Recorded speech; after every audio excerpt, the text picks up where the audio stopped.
عن عمر بن الخطاب رضي الله تعالى عنه على المنبر قال: سمعت رسول الله صلى الله عليه وسلم يقول: إنما الأعمال بالنية وإنما لامرئ ما نوى، فمن كانت هجرته إلى الله ورسوله فهجرته إلى الله ورسوله، ومن كانت هجرته إلى دنيا يصيبها أو امرأة يتزوجها فهجرته إلى ما هاجر إليه. رواه البخاري.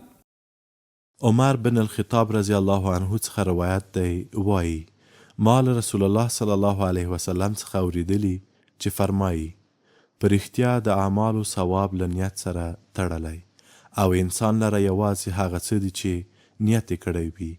نو د چا هجرت کول چې د الله جل جلاله او د هغه د رسول صلی الله علیه وسلم لپاره وي، نو هجرت یې د الله او د هغه د رسول لپاره دی.